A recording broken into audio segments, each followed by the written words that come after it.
Neden hüzün olmak zorunda? Neden olumsuzluklarla savaşırken kaybetmemeye mecbur olduğumuzu hissediyoruz? Bir yaprağın özgürlüğü ağaçtan düştüğünde mi başlar? Yoksa dalındayken hayata tutunduğu için mi özgürdür? Gökyüzünün maviliği, gösterişli kalıntıların asaleti, berrak denizin dalga sesleri ve ormanın sıcaklığı. Ait olmadığımızı bildiğimiz ama birçok şeyin yabancı gelmediği bir yerde ne yaradığımızı bilmeden aslında belki de anlamı bulmak. Hayatın anlamı ne?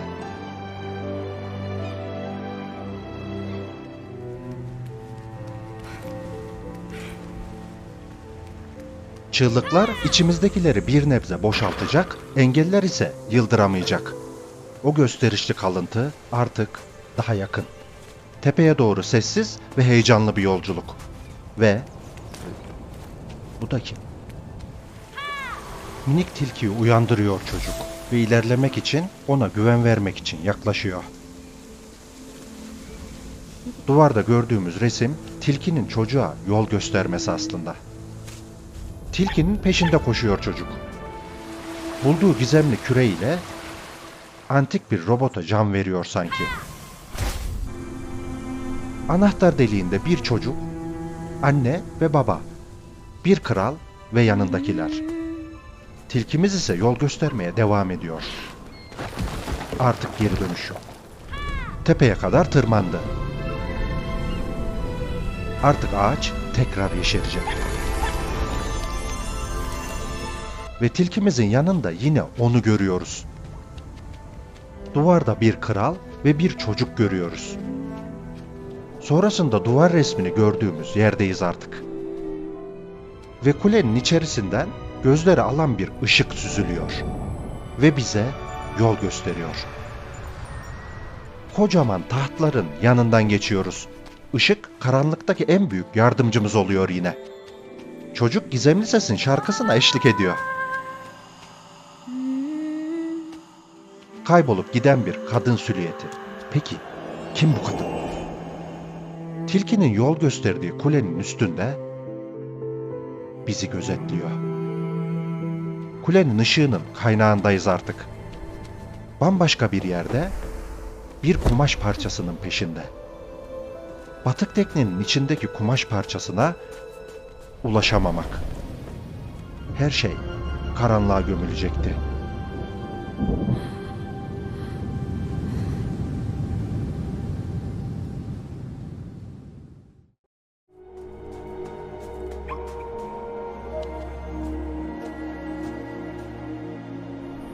Burası da neresi böyle? Bunların anlamı ne? Geliyor. Ve küreyi alarak yuvasına götürüyor. Küreyi almak için harekete geçtiğimizde ise kuş çok sinirleniyor ve saldırıya geçiyor.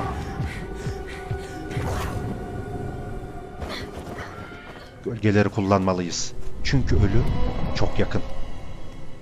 Bize saldıran kuşun resmini önce duvarda, sonra kral ve oğluyla beraber görüyoruz. Duvar resminin bize gösterdiği gibi. Kuş yıldırıma çarpılıyor ve yuvasına geri dönüyor. Yaptığımız her neyse burayı etkilemiş durumda. Artık gölgeler yok. Suyun üstünde güvende değiliz. Bir kuş mu yoksa bir dalga mı olduğunu anlamadığımız silüet duvarda dikkatimizi çekiyor. Sanki bu tekne daha önce gördüğümüz tekne. Kuşa tekrar darbe vurmaya hazırlanıyordu çocuk. İkinci darbeyle canı tekrar yanan kuş uzaklaşıyor. Anne ve baba. Anne sanki çok iyi durumda değil gibi. Baba üzgün. Çocuk ise anlayabilecek yaşlarda değil. Annenin öldüğünü, babanın üzgün olduğunu görüyoruz. Kuş ile belki de son karşılaşma artık. Gölgeler ise artık bizi koruyamayacak. Bazen kaçmak istediğin şeyin en yakınında olduğunu bilmek. Duvar resminde teknede birini görüyor. Çocuk mu olduğunu tam seçemiyoruz. Teknenin bir tarafı çocuğa zarar vermek istiyormuş gibi sanki. Öfkeli kuş peşimizi bırakmayacak. Darbe aldı ama kuş hala hayatta. Her şey daha karanlık ve puslu artık. Yuvaya tekrar gitmeliydi çocuk.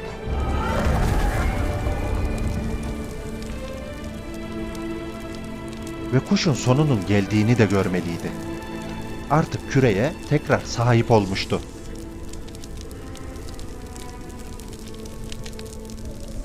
Kuşun ise daha söyleyecekleri vardı.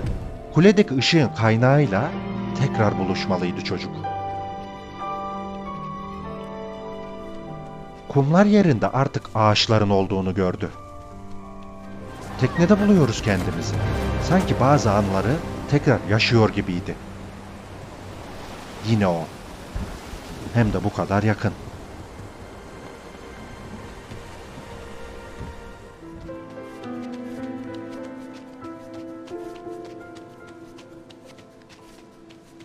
Her şey sanki daha yeşil. Her yer sanki daha yaşanabilir. Bir sonraki anı ise çocuğun bir tekneyle babasına veda etmesi. Babası oldukça üzgün. Karısından sonra çocuğuna da elveda diyor belki de. Yaşananlar adamı oldukça sarsmış olmalı. İçinde bulunduğu durum çok da iç açıcı değil. Bir kötülük yayılıyor gibi. Bulduğu gizemli küreyle antik bir robota can veriyor sanki. Çocuk yardım istiyor ancak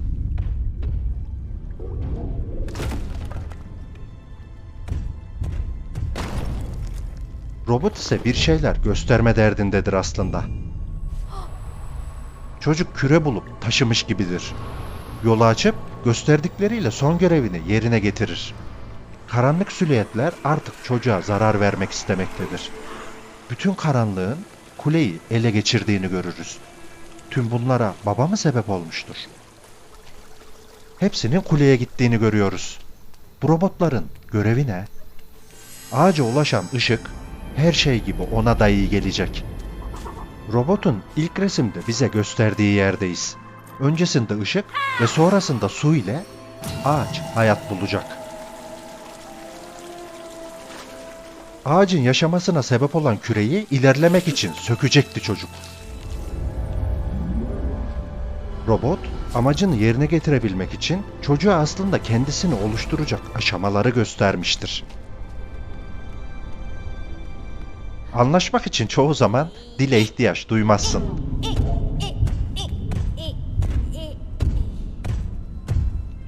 Yolculuk başladı. Çocuk ait olduğu yere, ait olanı tekrar koyacak. Ve tilkimiz robotla karşı karşıya geliyor.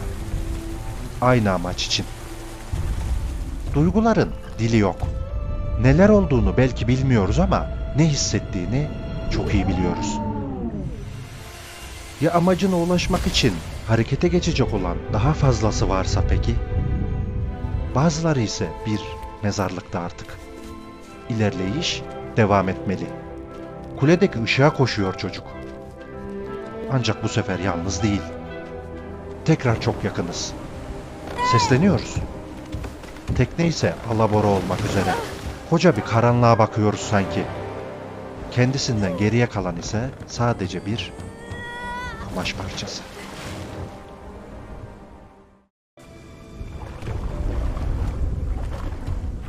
İçine düştüğümüz bu derin karanlıkta bizim onlara yardım ettiğimiz gibi robotlar da bize yardım ediyor. Bundan sonrası artık bizde. Bu biz miyiz? Tüm soluk renklerin arasında tilkimiz renk getiriyor adeta. İlerleyebilmek uğruna kendini feda ediyorsun. Çocuğun teknesiyle çıktığı yolculukta kuleye yaklaştığını görüyoruz. Tüm kapılar fedakarlıkla açılmalı. Çocuk ise her şeye rağmen içindeki merhametin sesini dinliyor.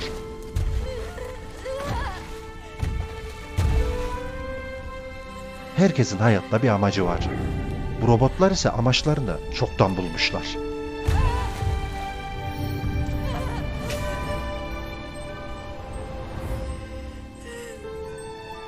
Açılan her kapı bizi sona daha da yakınlaştırıyor. Göreceğimiz son anı ise gerçek. Dünyanın yansımasında mıyız? Çocuk neden mutsuz? Bu dört büst ne anlama geliyor? İlk yoldaşımız görevini yerine getirmeli. Tüm maceramızda bize eşlik eden tilkimize artık veda etme vakti. Yine en baştaki gibi tek başımıza kalıyoruz. Siyahla beyazın bir karmaşası gibi. Karanlıkla aydınlığın. İçindeki karanlığın seni yutması, kas katı kesilmen ve ardından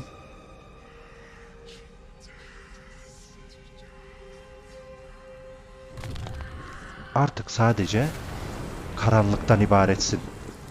Kadın yine karşımızda. Artık sen de onlardansın. Senden korkmayacaklar. Kral ve oğlu farklı yönlerden ve hiç umut yok gibi. İçindeki karanlığın zincirlerini kırmak ve tekrar aydınlığa kavuşmak için. Karanlığın içinde seni sarmalayan karanlığa rağmen aydınlık için çabalamalısın. Olman gereken şekildesin. Aydınlıktan önceki son karanlıktı bu. 4. kez çıktığımız kulenin tepesinden bu kez iniyoruz. Yoksa inmiyor muyuz? Her şeyin ters olması gerçeği, belki de baştan beri en doğrusu buydu. Teknede roller değişmiş durumda. Nasıl?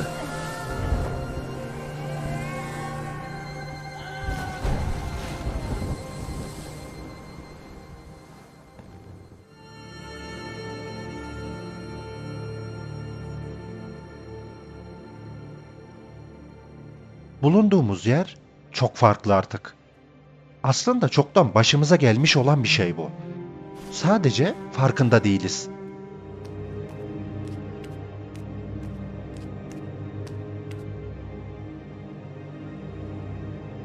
Gerçek sandığımız her şey kayboluyor.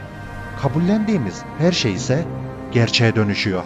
Artık gerçekleri haber verme zamanı. Diğerleriyle beraber kendimizi karanlık kuyuya bırakıyoruz. Aslında bir zihinde yok oluyoruz. Elimizdeki anahtarla kapıyı açmalı ve onunla yüzleşmeli. Tek yolu bu. Çocuğun yürüdüğü yolun tersine ve aslında doğru olanı yapmak için. İçindeki son kararsızlık damlası da son bulmalı. Artık hazırsın. Macera boyunca topladığımız tüm oyuncaklar burada. Babamızın artık girmeye cesaret ettiği yerde, odamızda. Robot ise her daim ulaşması gereken yere bakacak. Kuleye. Çocuğun tüm mücadelesinin babasının zihninde yaşandığı, babasının ise çocuğunu kaybetmenin acısını tüm evreleriyle yaşadığı, belki de tüm mücadele boyunca bir şekilde bir yolunu bularak kurtarmayı ümit ettiği, ölüm ise tek gerçek. Son kez veda etmeli artık. Baba, oğul ve anne yan yana. Elimize dolanan kırmızı kumaş parçası bu döngüden hiç çıkamamana neden olacak. Bununla yaşayabilmen imkansız. Defalarca denedin. Olmuyor. Çocuğun atladığı kuyuya yaşarken düşmek gibi bu. Artık bırakma zamanı.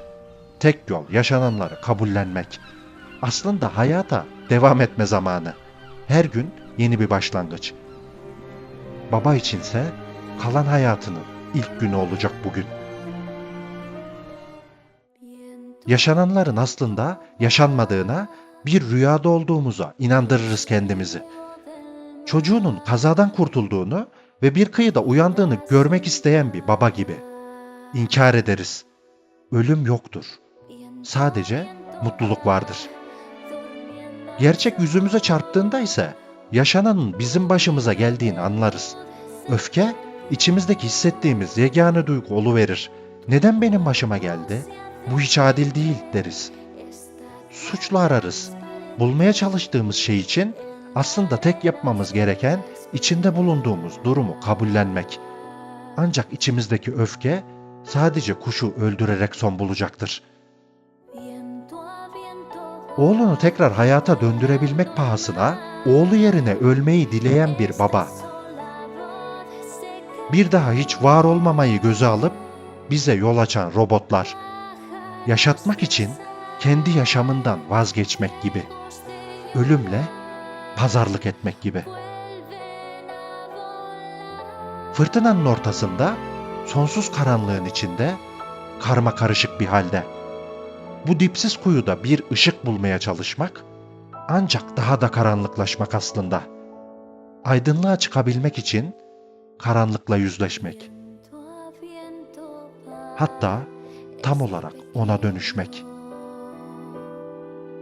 Sevdiğimiz insanların bir daha hayatımızda olmayacağını bilmek acı verici bir şey. Keşke tek bir hakkım daha olsaydı da ona bir kere daha sarılabilseydim, en büyük pişmanlığımız. Bu gerçek olamaz deriz. Hayatımıza devam edebilmek için yaşananları kabullenmek tek çözüm aslında. Yeni videolarda görüşmek üzere. Kendinize iyi bakın. Hoşça kalın.